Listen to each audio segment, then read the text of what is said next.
coaching seems very, very like intellectual based. If you want to coach, or even if you want to learn something, always stay with the mindset of a student. I'm sure that after coaching for a while, you just see someone, you're like, oh, damn, he's going to be good. There's other fighters, bro, that every time they fight, they see whatever pain that they have in their heart in that cage or that ring, and they want somebody to pay for that. That's a dangerous fucking fighter, bro. How do I get cardio for fighting?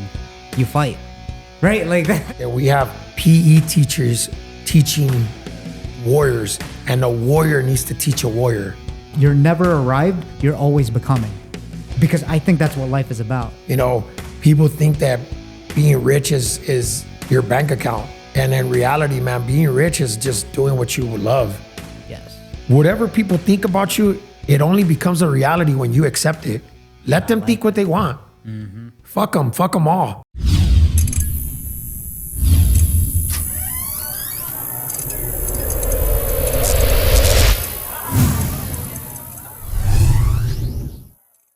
All right, Coach Danny, what is it about boxing that, or particularly coaching in boxing, that got you into it? Because I know you're the boxing coach of, pretty much Syndicate MMA over here. I actually became a coach by accident. Yeah.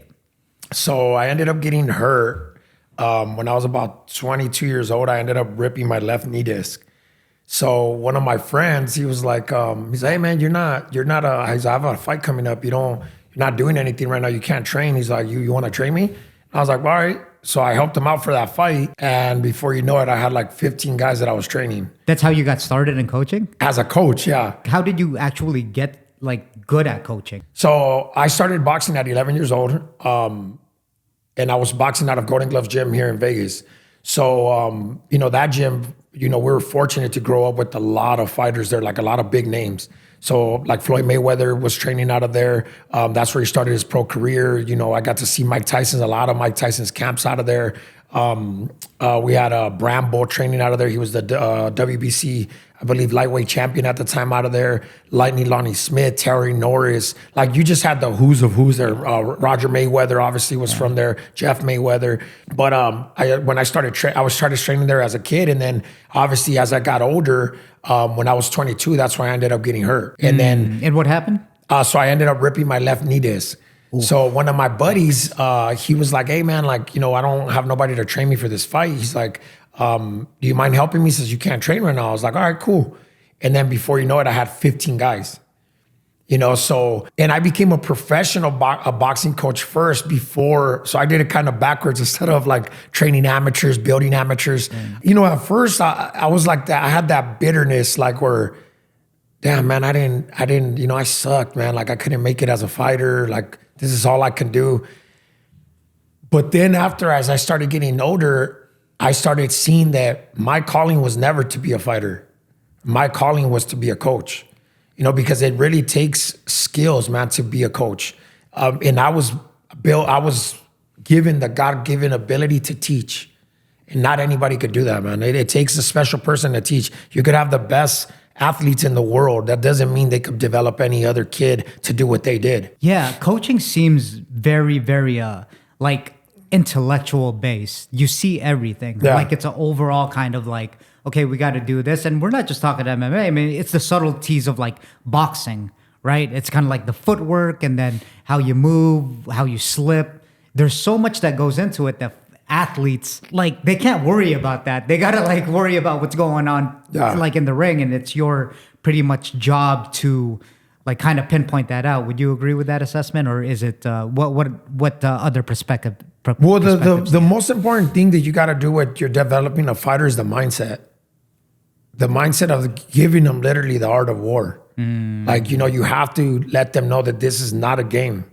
You're walking in, it doesn't mean you're going to walk out. That's a quote right there. That's a you know what I mean? Right so you really have to develop that mindset of them of being warriors and how serious this is. If you don't, like I tell some of the fighters, don't expect your sport to respect you if you don't respect it. You know what I mean? Because at the end of the day, I've experienced the highs of the highs in the sport and the lows of the lows. And, as a coach, I got to bury. I ended up burying one of my fighters in 2014. Alex Chucky Mercado, may he rest in peace. That by far was the worst experience I've ever had as a coach. Was that through fighting, or was it just from natural causes? Like, no, he passed away. He passed away 1 month before his bout. He ended up passing away. He had a brain aneurysm. Ooh. He was sparring. He was looking. The second round didn't even end before I stopped the sparring because he was just looking really bad. Yeah. And we just noticed him. Just it was just something that we were not used to seeing from him. So we stopped the sparring. And I was like, hey, what's wrong with you, man? And he was like, man, I don't know. Coach is like, man, I didn't eat today. And, I feel just real dehydrated. And I was like, hey, bro, you can't do that though, man. You got to make sure you're eating before whatever. And then he starts telling me like, he's like, hey, coach, man, I don't feel good, man. And then so I'm like, man, you know what? Let's just call the paramedics to check him out. Because I was in my head thinking you just really bad dehydrated or something. You know what I mean? Yeah. Never once did that cross my mind. Obviously, how could it, right? Yeah, and I'm sure he doesn't complain too often, right? No. Oh, man, it was out of his character. Chucky was the definition of a fighter, of a straight warrior, you know what I mean? And then his last words on earth was, hey, coach, I don't feel good, man. And he just started convulsing. And I pulled him out the ring. The paramedics got there. Again, I'm still in my head thinking, I don't really even remember what I was thinking, but it wasn't that. So we get to the hospital and the doctor comes out.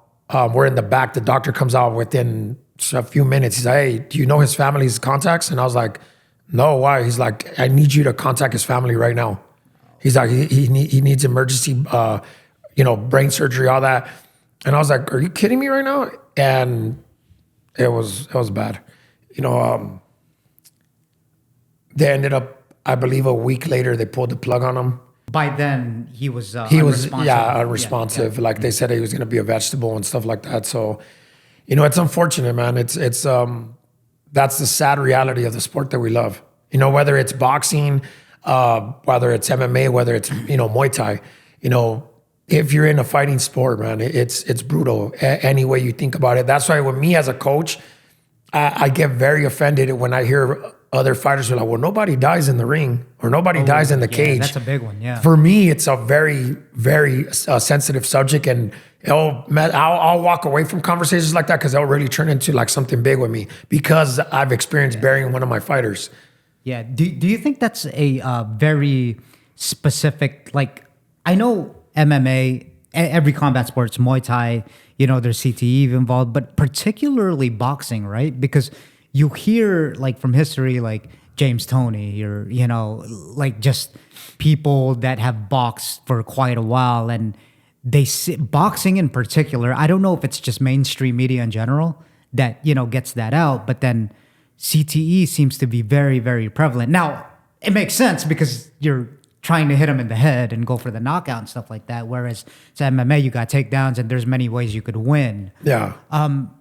Do you think that's again, a correct assessment of that? Boxing is more kind of, hurtful to your brain compared to the other combat sports. No, absolutely. Absolutely. It's a lot more dangerous in the sense, I think I seen Daniel Cormier talking about that, where, you in MMA, they get dropped, a lot of times they get hit a few times on the ground, the fight's over. In boxing, you get dropped and they're counting you to get up. So fighters, they're prideful. Obviously, they don't want to get knocked out. They get up. They're still concussed and they're still going. They're going. Then they get dropped again. And then here comes the count again. Yeah. The fight's not over, man. The trauma to your head continues. You know what I mean? And so that's why I always say that it's important to have a good experienced corner. Sometimes the corner has to step in and save their fighter to fight another day. Yeah, but isn't there kind of a boundary and a fine line with that? Because you got the fighter going, I could go. And then it's kind of like a tangling. I've never been in that situation, obviously, but then it's kind of I would have figured for you, that's a fight within itself. It's okay, well, you got the guy, especially if he's a professional, and then that's his way to provide for his family. Yeah. But then you want to keep him healthy. That seems to be like... Yeah, I look at it, you have to look at the reward of it, right? If it's a regular fight, why am I allowing my fighter to take punishment? Unnecessary punishment, right? If it's an elimination bout for a world title or a world title itself, now that's where you kind of, as a coach, that's where the experience comes in, where you have to be like, oh, am I really gonna allow my fighter to take this punishment with no reward behind it? Or is there a reward, or does he even have a chance? You know, does he have a chance to come back from this? You know what I mean? Because at the end of the day, as a coach, that's one of the biggest things. You can't look at the money, man. You cannot. You have to be willing to lose your job to do the right thing. And that's okay with me. As a coach, I can only speak for myself. I can't speak for other coaches. Because of the experiences that I've went through, I'm willing to lose my job to save a fighter. Yeah. If me losing my job is because I saved your life, or I saved you from, from maybe career-ending injuries, I'm okay with that, man. I'll still be able to sleep good at night. I'll still be able to look at you and smile. You know what I mean? Because I know I did my job as a coach. The same going back to my fighter, man. I beat myself up for years, bro. For years, that haunted me. Like, what could I have done different? What could I have seen different? And specialists, the doctors there, they're like, listen, there's nothing you could have done. No, I would have not been able to notice that. With going back to that, coach, like with the fighter that unfortunately that the tragedy happened to, was that an accumulation over time, or was it just one big drop, like one big hit? No, because I want to say over time that he had it, just on the fact that he never in his sparring sessions ever got hurt or rocked or nothing like that. Nothing. There was never a training session that none of us could remember that he was like hurt or he was like, oh man, I got rocked. Nothing. Most of his sparring sessions were always real competitive, but it was never where he just got outgunned and was like, damn, you got beat up today. Nothing like that. But, again, that's just, looking for answers that we'll never get. Right. Yeah, exactly. It's something that you don't have control of. That coulda, woulda, shouldas, right? But the only thing that me as a coach, again, this is me talking, I can't speak for other coaches, is that's why I get in their head to make sure that they're ready for war. Because that's exactly what it is, man. It's war. You're again, people that don't fight are never going to understand that. These men are going in there with the intention of hurting each other because one wants to eat better than the other. It can't be both. Somebody's going to come out a winner, somebody's going to come out a loser. And I'm not even talking about if you actually win or lose, and I'm talking about somebody's a winner, somebody's a loser. Physically and mentally, somebody's going to leave more in that ring, in that cage, more than the other. Yeah. And that's why fans got to appreciate fighters more on the sense of like, okay, a fan just wants to see a fight, right? Yeah, they want to see. And it's unfortunate that's their career, right? But they really don't realize, man, what those fighters are leaving in there. They're leaving a part of them that they're never going to be able to get back. But that's the beauty and the sadness of this sport that we love so much. There's the beautiful moments for it, and there's the ugly moments.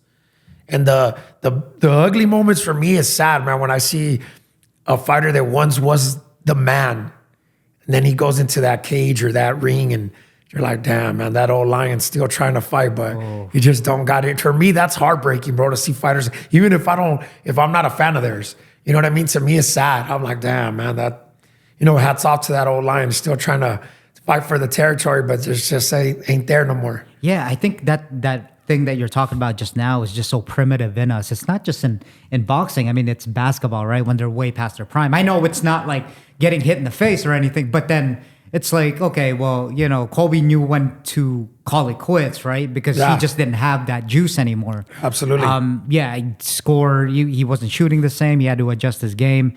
And that's the same with fighters. But unfortunately, you could get hurt, as far as in boxing. But the other thing is that's the only thing you know how to do in life, right? Because you've been boxing since you were a kid, most likely. And now it's like, what do you do? That's PTSD, I mean, literally within itself. Not being able to do what you love to do. Have you ever dealt with that before where a fighter wanted to go in there as far as like, man, I keep wanting to go in, then you kind of had to like reframe I've gone through that in my position as a coach, where, you know, fighters think they're going to come back and I have to remind them and not even as the coach no more, man, just as a friend, like, hey bro, like maybe you want to think about this. You know, like, you know, you're gonna get hurt, bro. Like, there's animals coming in here. Like, and when I say animals, like, people don't realize some fighters' mindset. There's fighters in the gym that they really want to hurt somebody, man. You know what I mean? They really like, you know, fighters, bro. You think fighters are in there because they're not regular humans. You know what I mean? Like, they're that's what people have to understand. There's something that triggers them to want to put their life on the line every time they go in there. Yeah, respectfully, most of them are like quote unquote nut jobs. No, real talk. No, for real. So we joke about it with Wood and all that. We're at the gym. We'll be like, you know, we're one of the most regular people in the gym, and that's not a compliment. Yeah, that's just you know what I mean? Sure, like, but in reality, that's what it is. And these fighters that are not taking it serious, they got to understand, man, that there's people in there. There's some that just fight, like we talked about. They want to put that food, they want to provide for their family, and that's the only way they know how, right? Yep. There's other fighters, bro, that every time they fight, they see whatever pain that they have in their heart in that cage or that ring, and they want somebody to pay for that. Yeah. And they don't talk about it. They won't. That's their therapy, is they want to go in that cage or that ring and they want to unload every ounce of hurt that they've ever had in their life on whoever's in front of them. That's a dangerous fucking fighter, bro. Yeah. And it happens more often than not, right? Like, that's what Absolutely. people don't realize. That's, yeah, like you said, it's everyone's a nut job. It's funny, like when we're at Syndicate, everyone's so nice over there. But, you know, there seems to be like an underlying kind of like, it's like, come on, man, why do you do this? Yeah, you know? no, absolutely. And nobody really knows, like, you know, again, they don't know why they're really doing it. There is that fighter that just wants to tell his buddies that he fights. Yeah. Even you know, that's dangerous too. Absolutely, bro. Absolutely. And then there's that person that has the talent, but doesn't have the dedication, but he wants the lights on him. He wants the pictures. He wants the announcements. Yeah. But again, that's a fighter that's getting hurt. You know what I mean? And again, that's where it comes down to the coaches.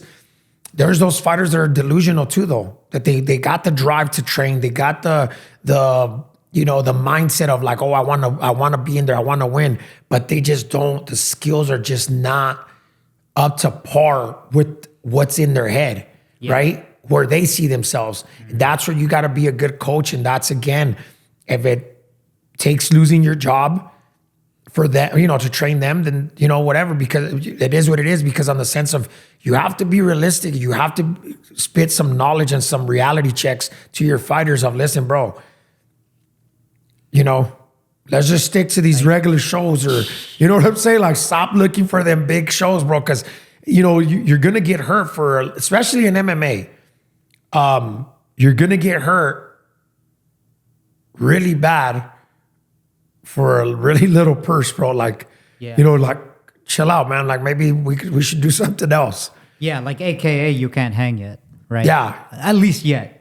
Like, your skill, like you said, your skill sets aren't up to par, and some fighters might not be as disciplined as, you know, other fighters. And hell, even genetics. Yeah. Right? Genetics play into it. I mean, I'm sure that after coaching for a while, you just see someone, you're like, oh, damn, he's going to be good, right? Like, just because he can move well, he's coordinated, he's athletic, he just has all the things put together. No, and not only that, bro, there's guys that are not athletic, they're not coordinated, but they're just tough fucking dudes, bro. Like, you'll see them and you're like, bro, like, this dude is a dog. Like, and he really is not athletic. He really is not coordinated, but he's just like a monster. Like, he doesn't stop coming. He keeps going no matter what position they put him. He's just going forward. Again, that's probably a more dangerous dude than the skilled guy. Because sometimes the skilled guys tend to lack a lot. You know what I mean? Because they believe that the skills are going to take them out of all that trouble. But in reality, like every other coach I said, hard work beats skills any day of the week. Yeah, you know, you talking about that reminds me of like a quote, like exhaustion makes a coward out of all of us. And I think that kind of I love that one. yeah, it's a great quote. And it's like kind of like you're talking about grit. You know what I mean? Because yeah, you're right. There's some fighters, mainstream fighters too, that you can name that aren't as skilled. They don't have the stand-up skills, but then they just go and go and go. And then it just puts a mindset in the other fighter, a defeatist mindset. It's kind of like, how do I deal with this? Like, what it reminds me, I mean, not as of late, but then Colby Covington, right? Yeah. He just kind of goes and goes. Marab, not to say he doesn't have the skill, it's just Marab that's why they call him the machine for a reason. Like, yeah, and Marab, listen, man, like Marab, to me as a coach, I could not, and I'm not just saying it because he's in our gym and he became a world champion, man. Like Marab is the epitome of hard work. Mm-hmm. Like, you know, that man, when I watched him prepare for, I've been fortunate enough to have help him prepare for two different, or not help him, but have part in his preparation for 2 fights already, 2 camps. And when I tell you that man works like Jesus, like there's times we have to stop him, or we have to tell him, hey, that's it. Yeah. Or because he's just, and every fighter at some point needs to come and watch what it takes to get to that level and stay there. Regardless, whatever happens for Marab with his career, which obviously we believe he's going to be a world champion for a very long time, nobody could take away from that man what he's accomplished right now. No. Ever in history. It's set in stone, yeah. So especially where he comes from. Look at where he's from. Look at the videos where he used to work construction. And, you know, it's, again, his hard work has got him to the top. And I believe that his hard work is going to continue to keep him there because he's that guy that doesn't complain, shows up to every class, does the extra work. And every extra work for him, a lot of these fighters, these new age fighters, for some reason got it confused in their head that doing strength and conditioning is more important than being in the damn gym doing what they're going to really do in a fight, which is fight. You know what I mean? Yeah. And that's not Marab. Marab is in the gym, like training for what he's going to do. And whether he gets strength and conditioning as an extra thing, and he said it himself to some of the younger fighters, he'll do strength and conditioning on when he has extra time, or when he knows, you know, oh, this day I don't have to do this, or I don't have to do specific trainings. That's when he'll do stuff like that. Other than that, that man is in the gym working on his craft. Yeah. And it shows. You know, it shows big time. Yeah, you know, like that again brings me to something I heard, like Mike Brown was saying, because someone was asking him, the legendary coach. Someone asked him, "How do I get cardio for fighting?" You fight. Right, like 100%. You know 100%. What I mean? What do you mean? Like run a treadmill? Not less. Like get in there and fight. That's how you get cardio for it. Yeah, but one of the biggest things I seen that was like, man, and I think it was Shane Shapiro sent me that. He sent it to me on YouTube. I don't know if you know this boxer, Chris Eubank Sr., right? I do, yeah. He was a hell of a fighter, man. He said the problem right now that we have PE teachers teaching warriors, and a warrior needs to teach a warrior. Oh, wow. And that is the biggest problem, because there's so many fighters right now that believe so hard in strength and conditioning that they literally miss training sessions because they're like, oh, I'm doing strength and conditioning. Why do you think that is? Why do you think they believe that? Because they see the next person doing it. The person next to them is doing it, so they think that's a thing. And then the other one, and the other one, and the other one.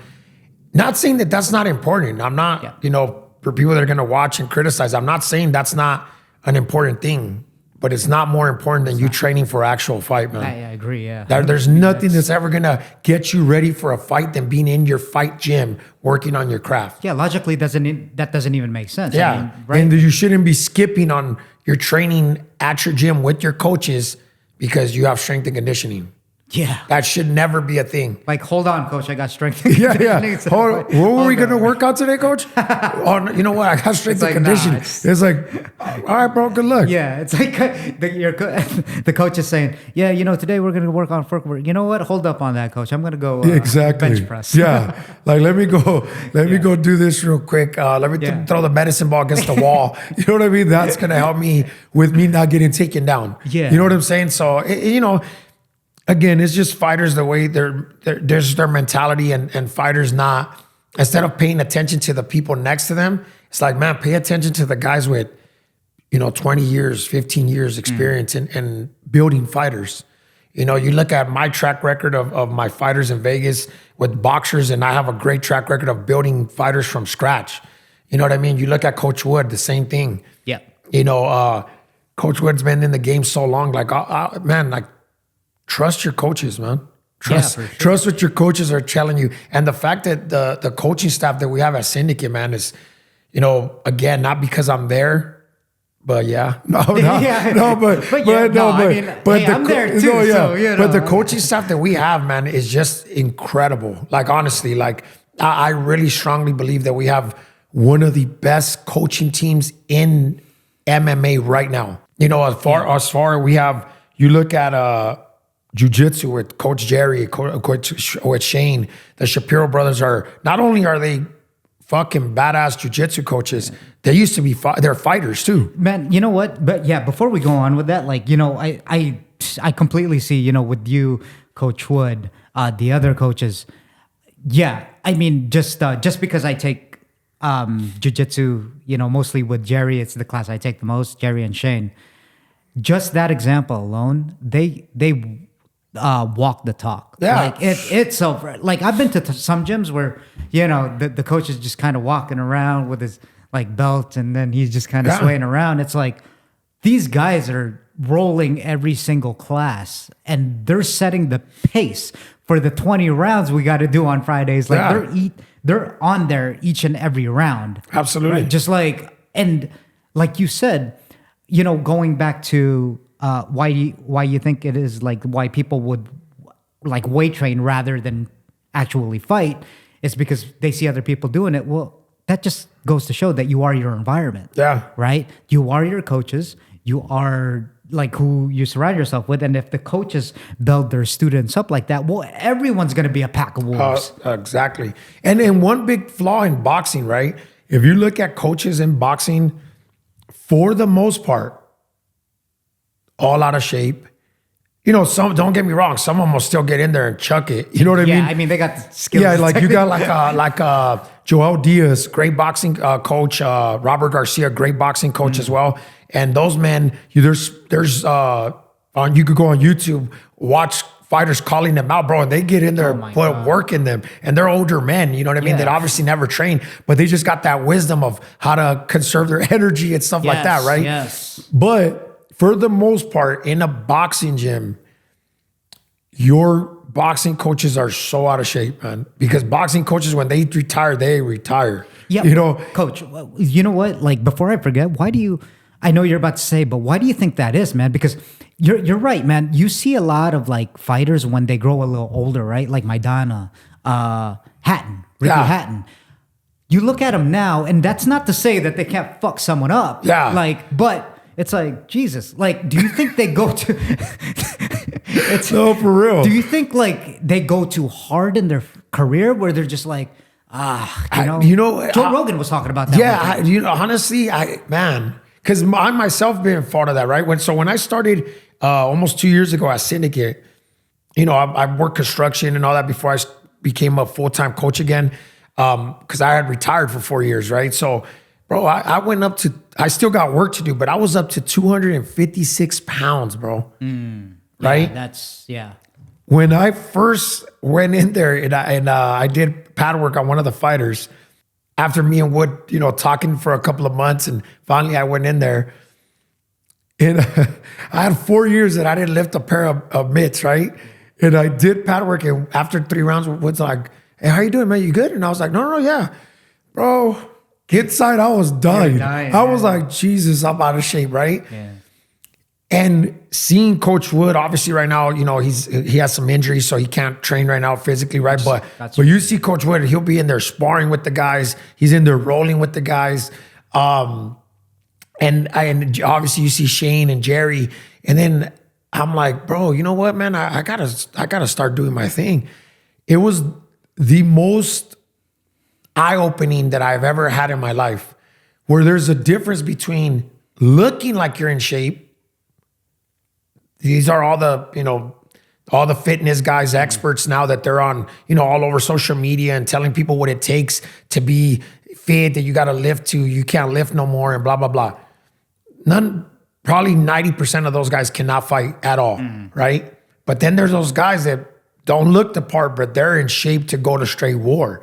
So when I started training again, I made myself a promise, bro, that I was never going to let myself get out of fighting shape.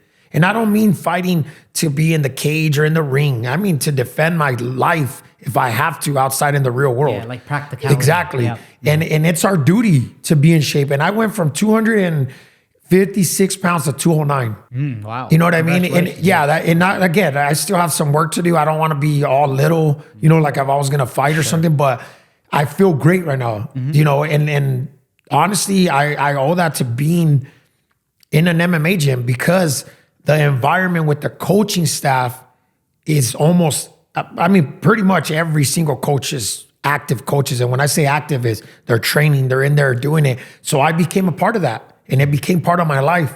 And, you know, because of that, I got more disciplined. My life got more disciplined in the sense where, man, there's times where I won't touch a drink for 2-3 months. Because I'm consistently in my head like, man, I want to go train tomorrow, or I want to go this. And everything I do, I use it from my home gym. Strength and conditioning, one of our fighters, Shino, she's my strength and conditioning coach.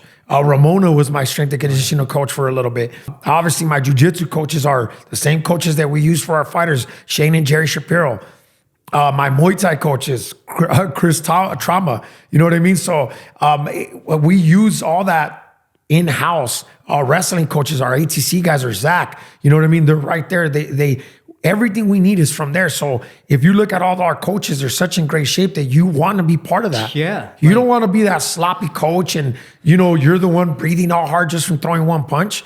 So for me, I make it a point to get you at least twice a week jiu-jitsu, get you that 1 day a week Muay Thai, get you that once a week pad session with the boxing coach. Oh, and my bad, I did lie about that. So shout out to one of the coaches, Crystal Thompson. Me and her hold pads for each other in boxing. So, you know, we meet up sometimes once a week or just hold pads for each other, go over scenarios of sharing knowledge as coaches. So that's another good thing that keeps me sharp too. Awesome. Yeah. You know, that's a great point. With like, you have to lead from the front. I think, you know, especially as like a coach. Yeah. Because I think honestly, that's half the battle. When your students see you, and you know, out of all people, I heard this from like an influencer, right? Like, you know, we were just talking about it. But then one thing that some of them do get right is they do look the part. Yeah. And that it's more of a psychological thing that students will like kind of follow you. If you do look the part, it's kind of like, oh, look at this guy. And then, you know, you're leading. And then if you behave the part, that's even more like you're hitting it out of the park now. But yeah, I mean, I see you at the gym too. I mean, you did jiu-jitsu, you know what I mean? Yeah, and I see you working like Jerry and Shane over there. So kudos to you, coach, because I think personally, just as a hobbyist and as a student, that's really what makes it or break it, right? Like even if like say Coach Trauma, he can't train as often because of his injuries and all that stuff, which he said he's going back into it. I know he's had some, you know, surgical pains on his neck and stuff like that, but he's still holding pads for these guys, right? Like I see him holding pads for students. He's coaching all the time. And yeah, it sets a good example for like the rest of us that just kind of do it. No, yeah, absolutely. And again, it's a mindset, and it brings the fighters closer to the coaches too, man. Because like say strength and conditioning, man, I don't know how many times Shino has made me throw up already, but I'll literally go throw up and I'm like, hold on, I'll be right back. And I come back and finish my set. Same thing with Ramona when she was training me. I was like, hold on, I gotta go puke this out. And then I come back, but they see that in the jiu-jitsu mats. The same thing, like, oh, bro, I'm dead tired and I'm going with these guys, bro. I can't even lift my arm sometimes, but I'm like, you know what, just keep going. Yeah. And they see that. You know, the fighters see that. Even if they're not fighters, if they're just students that just want to obviously come and do it for self-defense, they see that and that motivates them more. They're like, or there's guys that I'll roll with and I'm like, hey, what was your name again? I'm like, oh, I'm Coach Danny, the boxing coach. Oh man, that's what's up, man. You're a boxing coach? And I'm like, all right, yeah. And they like that. That attracts them more to our gym because they see everybody actively working together. And we obviously were there because we believe in the product that we have. So even my kids are training there. So it's like, bro, that's how strong we believe in our product, that we're bringing our own kids to train there. Then, you know what I mean? Yeah. Especially coming from a place of like authority, right? Yeah. Because you guys are the coaches. Yeah. And I just wanted to add that in because that's why it's so psychological. Yeah. It's kind of like, he's a boxing coach and then this guy's fucking training jiu-jitsu. You know what I mean? Yeah. Like starting like almost from scratch, right? Like it's like, oh wow, like it's a lot of humility. It's a lot to figure out because you'll see that sometimes. We've talked about this on the podcast. And this isn't to call anyone out. It's just a normal kind of psychological circumstance that a lot of like people that do Muay Thai, they're kind of hesitant to do jiu-jitsu. But I think, and vice versa. Yeah, right? yeah, absolutely. But part of that is because they don't want to start over. It's almost like, Well, the biggest thing is this, is that if you're dominating something, and this is where people, they stop becoming students, right? And you always got to be a student. Even me as a coach, I'm still a student. And that's a great chemistry that we have with the coaches, that we're all looking at each other, doing pad work. We're all giving each other different ideas, different looks, or hey, maybe they adjust to this, maybe adjust to that. And some people have such a big ego in the art that they perfect that they refuse to humble themselves to get humbled in something else that they're not used to, right? That's what makes for me, that's what makes a bad coach. If you want to coach, or even if you want to learn something, always stay with the mindset of a student. Yes. That way you're never going to have limitations and you're always going to progress and be better and better and better. Me, I started doing jiu-jitsu, I want to say in like 2012, right? I started off here in Vegas, obviously with Mika. Now I think they're Gracie or something. Yeah, they switched over to Gracie. Then I went to Cobra Kai. And then after Cobra Kai, that's when I went to started doing jiu-jitsu right here at Syndicate, obviously because I want to be a better coach for my fighters. So if I don't understand their world, how am I going to be a better coach for MMA?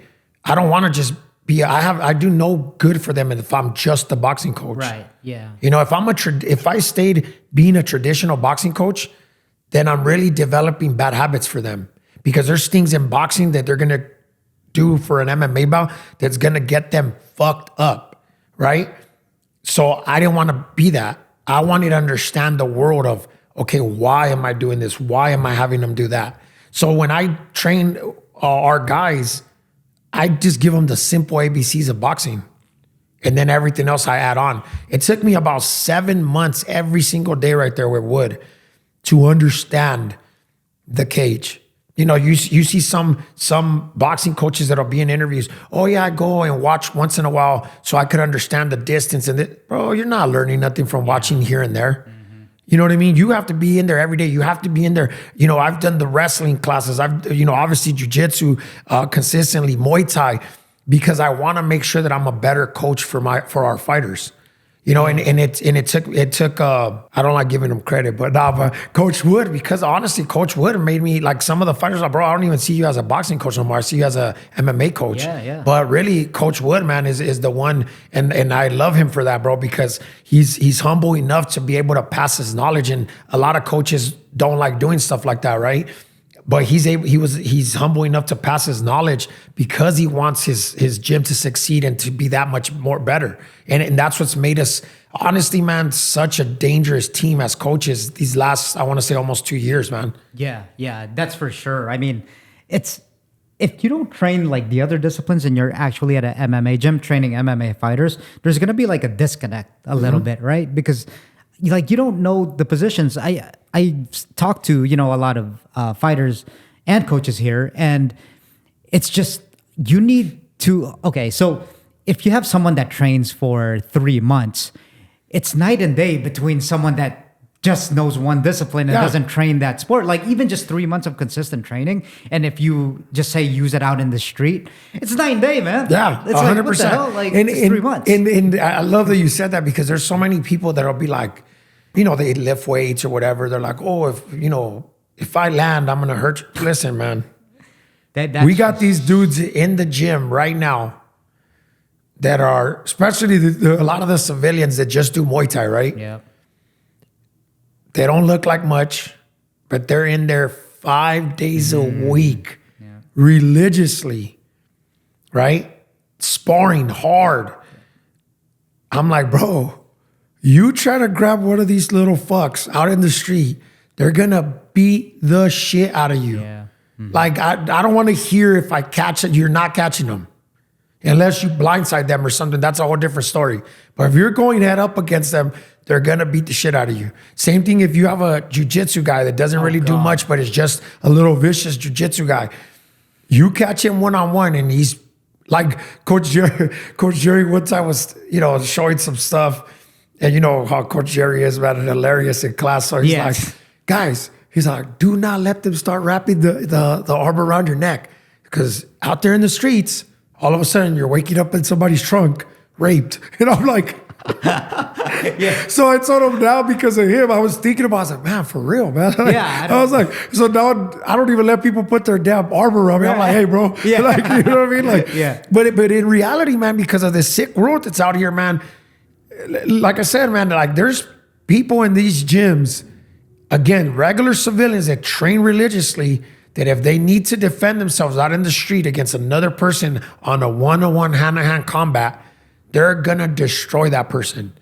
And again, like I keep saying, it's our duty as human beings to know how to defend ourselves. It doesn't matter if it's boxing, if it's Muay Thai, if it's jiu-jitsu, wrestling, some kind of art of self-defense. It's our duty to learn. Yes. And just the psychological aspect of it, even if you don't have to use it, or even if you never have to use it, it just fucking feels good to know that you have it. Right? Absolutely. Like Faraz Zahabi and Joe Rogan were talking about it. It's like, go in there. I think I posted a clip on my story one time about Faraz Zahabi saying, okay, how would you feel if you were untrained walking into like a Smith's or a Albertsons or something at night, right? Like, or a 7-Eleven.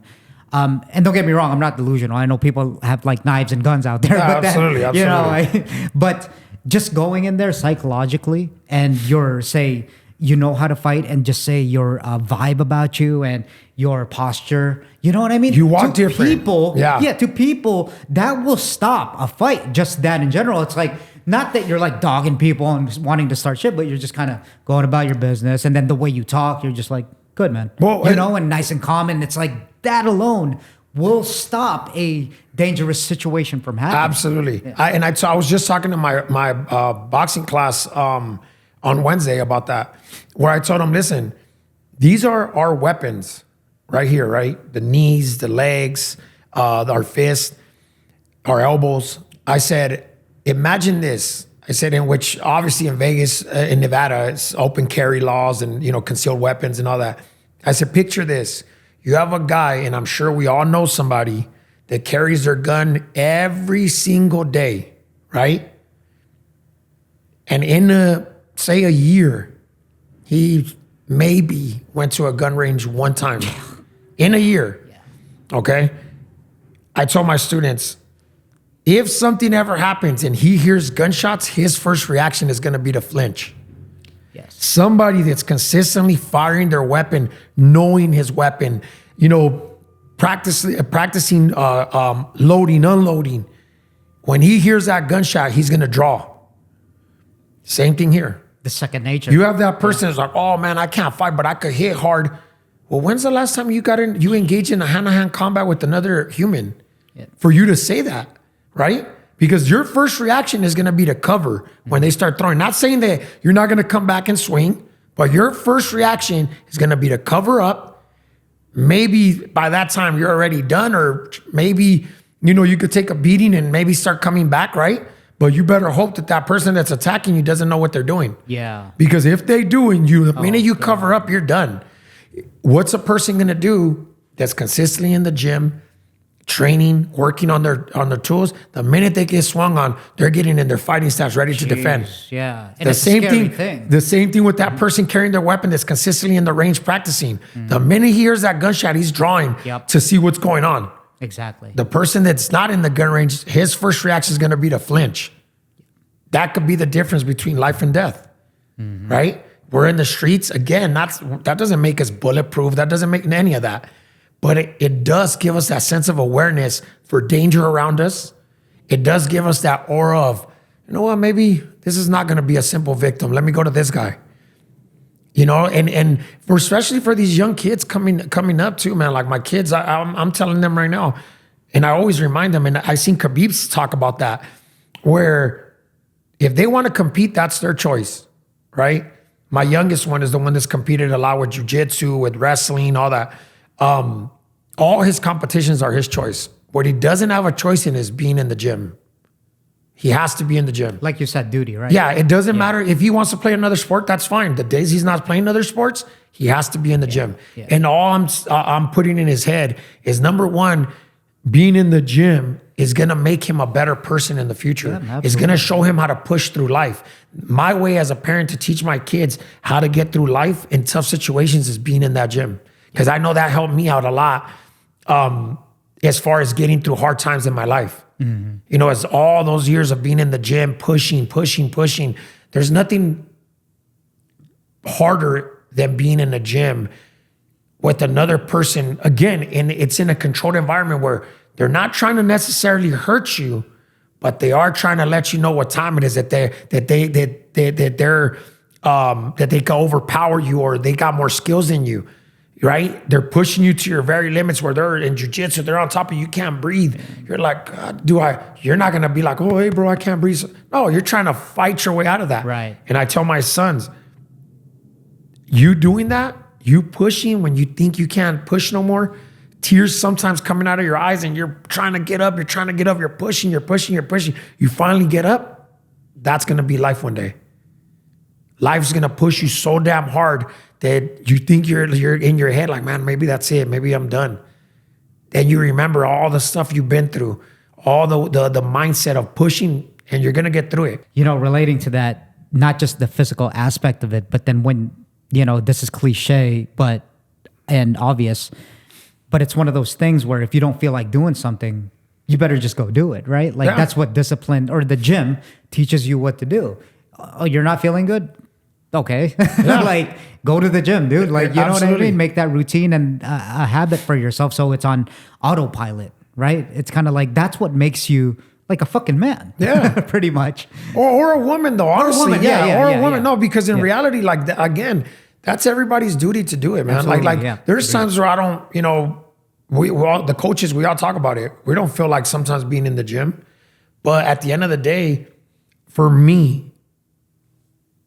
fighting, you know, at any gym I've been to, but obviously I feel like I found my forever home with Syndicate because of the way we are there, the structure, everything that we have. That's my temple, man. I literally forget about everything that's happening outside of those doors, and that's my world where I have full control of everything that's going on, except when I'm getting my ass whipped in jiu-jitsu.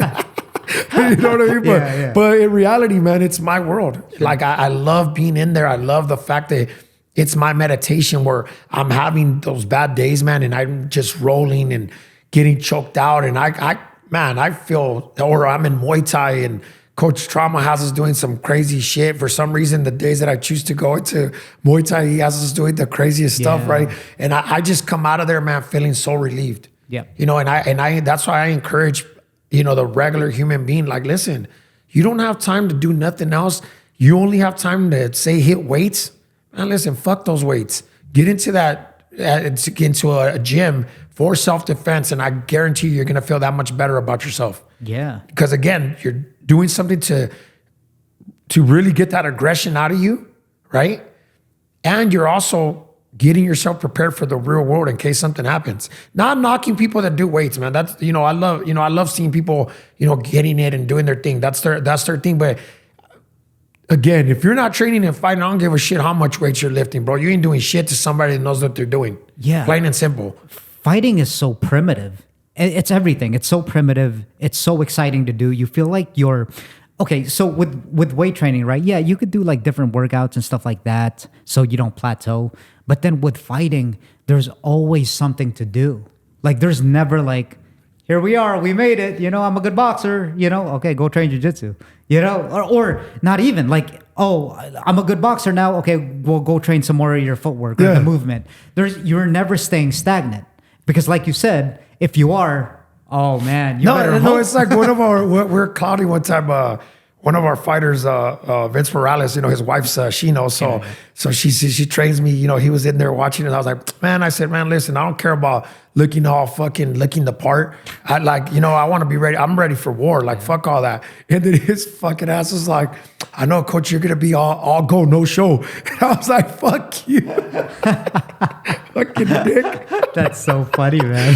Yeah, but no, for real, but it's funny, but it's like, bro, if that's what it is, shit, I'd rather be all go and no show. You know what I'm saying? Like, I don't give a shit. Like, for sure. They be the other way around where you know, you got that whole look and there's no go completely about useless, you. Man. Yeah, you're all show. Like, like, so it was so funny, bro. That fucker made me crack up so bad when he said that. But I mean, like I tell people, there is those guys that you'll see at the gym. You're like, there's no way this dude will do anything. And then you see him start letting them go, and you're like, oh shit. Man, and then it's like 7-8 rounds later, he's still going. You're like, yeah, that's a dangerous dude right there. Yeah. You know, and again, man, once I got that discipline back into my life from being back coaching and all that, I really believe, man, that everything happens for a reason. You know what I mean? And shout out to, obviously, to Jerry Shapiro, because he's the one that really set that up as far as like me making the introduction to Coach Wood and all that. And I believe, man, that was a discipline that I really was missing in my life, man. I truly believe that. Yeah, and you got to see it from his standpoint. He did that for a reason because he saw something in you, right? Yeah, he's known me so long. Hey, man, like, this guy is something special. Yeah, and I, like I said, I had retired for 4 years, man. So it was something that I just feel like, you know, at first I was like, nah, I don't want to do it. I don't want to get back into training people. Because in construction, you know, in the union, you know, obviously you make a lot of money. It's a great living. You don't really like the work, but you love the checks, right? Yeah, you love the checks, the benefits. Yeah, the benefits, hours. all that. So I was like, nah. And I know what it takes to be full-time coaching, man. It's a grind. Obviously, we love doing it, but sometimes the money's not as good as you want it to be. But I feel overall, I'm getting richer and richer by the day, man. Yeah. Like honestly, like this is what I adore doing. Like I can't explain to people the reward that I feel when we see our fighters looking better, not just winning, man. Like just you look at them, you're like, damn, man, like this dude did not look like this a year ago. And you see them developing, getting better and better and sharper. Or people that know them come up to you and be like, man, like I seen them years ago. They did not look like that. You know, we had one of our fighters at the Red Rock recently, right? She just won her fight. You know, shout out to her, Jasmine Montoya. Yeah. She had teammates that came from where she's from that hadn't seen her in a long time, where they're like, damn, like they're like, she looked way different. Like they're like, I'd never seen her like that. Bro, that's rewarding. Yeah. You know, you guys got like guys like Pablo himself. Obviously, we didn't get the you know, this last fight didn't go the way we wanted. But from where Pablo was when I first met him a year and a half ago to where he is now, Jesus. Yeah. The difference is just insane. You guys got like, we got guys like Eric. You know, he was, you know, D1 wrestler. Same thing with him, man. Like you look at him from a year ago, dude, that dude is a monster. Right. You know what I mean? So that's so rewarding when you're seeing fighters like that. Even with my own son, bro. Like I told my 12-year-old, I told Jerry, I said, man, it's crazy how Jerry's the one that started, Jerry and Shane are the ones that started my son. If you look at my son, the way he is now, they literally have developed a little animal. Yeah. You know what I mean? The same thing with, shout out to our wrestling coaches for ATC, to Napo, Val, and Alex. When my son started with them, bro, he was real kind of timid and all that, bro. They straight made him a straight savage. You know what I mean? So it's for them, for me, like it's just so rewarding, man. To be a coach is a beautiful thing, and it's something that I hope to do till the end of my days. Yeah, going back to what you were saying about like the union job, yeah, the gig's great. We all need to make a living and all that. But then again, with Jerry, me and him were talking about it. I think a lot of people have a misconception when it comes to money because they think that's everything, right? Yeah. Like the comfort and stuff like that. So where I'm getting at, it's like, listen, man, you make the money to invest in something that you really love. Like I'm sure for you, it's coaching. For me, it's this. I don't make a dime off this podcast yet. But it's kind of like, I just love talking to people like you because just like martial arts, you can learn from a lot of people, right? And just, you're getting better at your craft, you're building yourself, and then it compounds years down the line. Just like you said with Eric and Pablo and, Jasmine, you're not the same boxer, you're not the same MMA fighter, you're not the same podcaster as you were. And that's the rewarding thing in life. Yeah. I have this thing, I have like a mini gym back there, and then I even had to put a banner up called, you're never arrived, you're always becoming. Because I think that's what life is about. Yeah. You don't make $1 million and be like, I made it. No, you want to make 10 million, right? You want to make, after you make 10 million, you want to make 100 million. Of course. That's like anything else. You won 2 fights. Well, you want to win like 5. Yeah. You want to win 10. So it just never stops. Yeah. It never stops. And that's the beauty of, like what you're talking about, especially with your sons. It's kind of like, look where they were, particularly you get a front row seat to that. Yeah. Look where they were and then their development from here on out. Yeah. Which is like crazy thing to see. And again, man, it's just, is the reward behind all that. People think that, again, the money, look, man, I could go back to doing what I was doing and make a lot of money. That doesn't mean I was a happy person, doing that. Right. Because again, I didn't really like the work, but I love the check, right? But I know millionaires, bro, that are miserable fucking dudes, bro. They're alcoholics. They like really version of divorce. Yeah, 100%. I know, like I said, right now as we speak, and obviously no disrespect to them, but I know millionaires right now that are just some miserable fucks. Yep. People think that being rich is your bank account, and in reality, man, being rich is just doing what you love. Yes. And I adore, not love, I adore with everything I have, every ounce I have, being a coach. Yeah. That's what I'd love to do. And if I could keep doing this for the rest of my life, then, and I hope I can, I'm gonna die a happy man. Yeah, you know what I mean? absolutely. Like, I believe and the thing is like, life's taught me so much, man. I'm 41 years old. In the sense where you look at a lot of stuff, everybody wants something that somebody else has. And when you learn how to live your own life, when you learn how to appreciate your own life, that's when you become a rich man. Yes. Being a humble person, being respectful.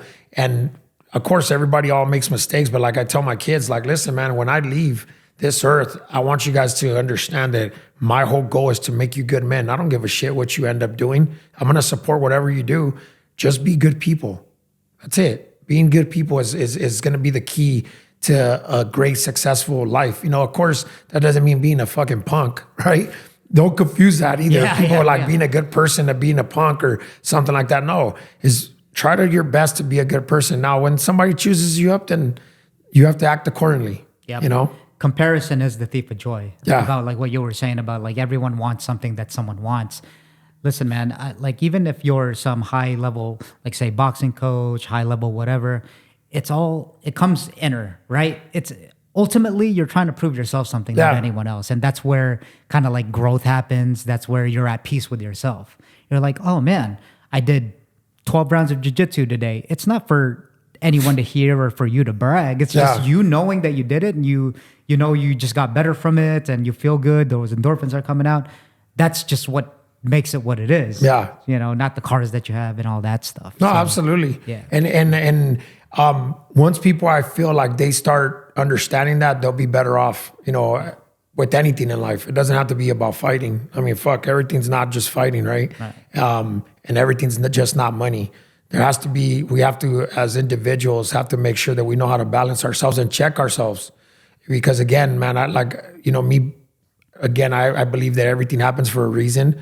And I was going down a path not saying I was never I've never been no alcoholic. I've never been nothing involved with drugs. I don't like drugs, nothing like that. But I was just reckless in the sense of, eating every fucking thing that was in my sight because I would work 70 hours a week. So coming home, eating whatever on the weekends, getting, being at the bars or whatever it is. No discipline. No discipline, man. And we have to have discipline in our lives. Yeah. What did Mike Tyson said? A life without discipline is a reckless life. Yeah. You know what I mean? And it is 100%. Yeah. So I just believe that if we know how to check ourselves, we know how to put ourselves back into reality. And this doesn't mean, you have to be in the gym again. The influencers. You have to be in the gym 5-6 days. I mean, shut up. No, you don't. No, you don't. But know your discipline. Know that you're living your life, the 80-20 life, where 80% is healthy, 80% is the gym, and then the 20% enjoy yourself too. Right. You have to do, you don't, I see these guys that are influencers, it's nuts, man. They're watching, instead of watching their kid, they're like, you got to do push-ups. Like, shut up. Yeah. Like, enjoy your kid's moment, man. Let your kid train or watch your kid do what he's loving to do at the moment. You know what I mean? Yeah, exactly. And not just like the gym stuff. It's like the, you always got to be productive. You know what I mean? The hustle culture kind of thing, right? It's almost like, okay, dude, like, what, you're going to work all your life and just die? Like, what do you, there's times where you have to just sit down, enjoy the moment, or go out and enjoy the moment, whatever it is. Me, myself, I'm a big, I love listening to jazz or smoking a good cigar. Yep. You know what I mean? Like that's my, my go-to times, or because it's so damn busy with fights week after week after week that my best times are early in the morning. Right. If I drop off my kids at school, whatever, and then I go have my breakfast on my own. I love my alone time. So I'm just like your peace. Yeah. I like my peace. I get to think about, stuff, maybe, film study or whatever. That's my thing. And where like somebody will be like, hey, what are you doing? And I'm like, I'm about to go eat breakfast. They're like, can I go with you? I'll meet you up. I'm like, right, exactly. I kind of like eating breakfast by myself. You know what I mean? Which again, sometimes I do obviously meet people, some friends of some of my brothers. I'll meet them up to have some breakfast. But for the most part, I'm a person that enjoys very much in love with my alone time. For sure. You need that. And I think that as you grow older, that's kind of what it's about. Yeah. It's just kind of like, it's not like, let's relieve our stresses by going to the bar. It's fine if you do that, once in a while. It's cool. I'm not knocking nobody either. Yeah. But then it's almost like the simple things in life. It's just kind of like, okay, I think I'm just going to like read a book or like you said, eat out on myself, just enjoy like my food and kind of think and reflect, right? Yeah. And that's it. Well, one thing with me getting older, man, is I've noticed that I'm not a person that'll be like, hey, Chris, let's meet up at the bar. I don't do that no more, man. Like now, if I have a drink, it's gonna be on occasions like somebody's birthday, social, something social. Mm-hmm. And it's like I said, it could be months without touching something. It could be weeks, but I can't do that no more. And I've caught myself, and I'm like, man, I don't do that no more. Like where I'll be like, hey, you want to meet up at a bar? I'm like, you don't want to just meet up at a restaurant or something? We could just get something to eat or something. Like I just don't. Yeah, exactly. Or maybe at a Starbucks or you know what I mean? Something like I don't enjoy that anymore, man. Like it's not a thing in my life. Like my whole focus right now, man, is really just developing our fighters and having the success that we've been having in the gym, which has been huge, man, huge in the fights. We were just counting not too long ago. I think it was like every week for the last, I believe, 6 weeks prior to this weekend where we lost 2 fights, but we still ended up having a winning weekend. Every week prior to that, for the last 6 weeks, we were going 4-1, 3-0, 4-0, 5-1, 4-1. Like, and it was just like, again, man, all these wins that we've been having, it's due to the focus of the coaches. Exactly. You know what I mean? Us putting everything we have into what it takes for our fighters to be successful. Whether it's us having coaches meetings, whether it's us doing film study, like what we have right now at Syndicate MMA, it's something special, man. And it's straight gunpowder. As far as like a coaching staff, like I said, we have Coach Trauma, we have the Shapiro brothers, we have Coach Dom, Coach Max, myself, and of course the captain of the ship, Coach Wood. You know what I mean? It's something special that we have there, man, and it's something that all of the MMA world should be worried about. Absolutely, I've had about four out of the coaches that you named over here. John Woods next. Yeah. You're back on that. I'm gonna ask him to be on here. But Coach, like you have a lot of wisdom. That's why I really wanted to have you on here. Like I said, it's a psychological kind of self-development podcast. Yeah. But thank you for coming on.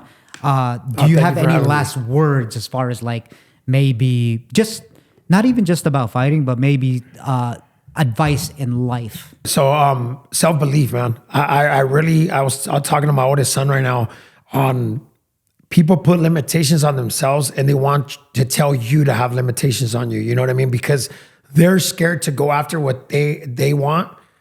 They want to put that same fear into somebody else. Yep. And you have to believe in yourself more than anybody else. I tell people, forget proving people wrong. Prove yourself right. Prove yourself right that you never stop believing in yourself. Prove yourself right that you're the one that looked at yourself on top of that mountaintop. My favorite thing is shoot for the stars, hope that you land on the mountaintop. Right. You know what I mean? And a lot of people don't see that, man. They don't have that self-belief because like myself, I grew up in a household where you're nobody till you prove you were somebody. My father didn't watch me lace up a pair of gloves until it was my 6th, 7th year boxing. That's like it. Literally, I was fighting for the Nevada Golden Glove state championship, and that was the first time he ever watched me lace up a pair of gloves. Wow. You know what I mean? Again, and then when I won it, I think I was 16. I was 16 joining the men's division. I ended up winning it for the Nevada. He was like, "Oh man, I'm gonna keep supporting you." And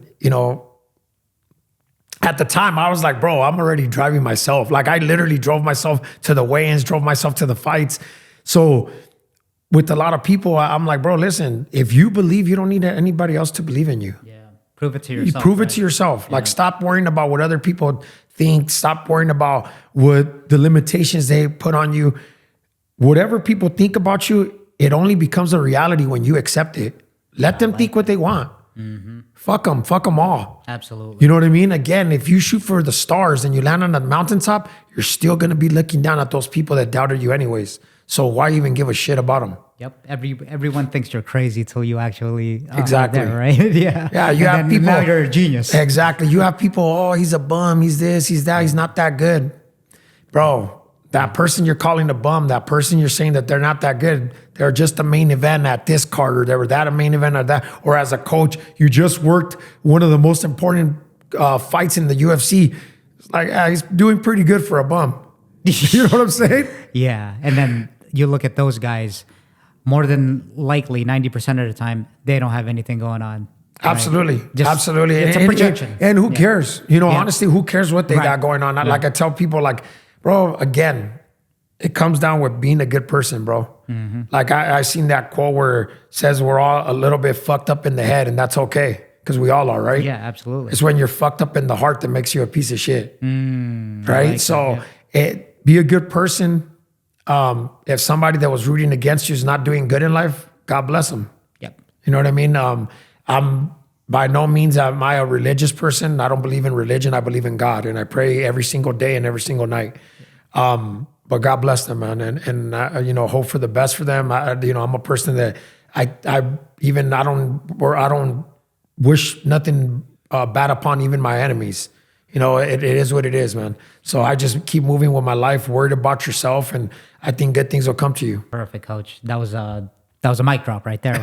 So again, thank you for coming. Okay, thank you for having me, man. I appreciate you so much, brother. Thank you.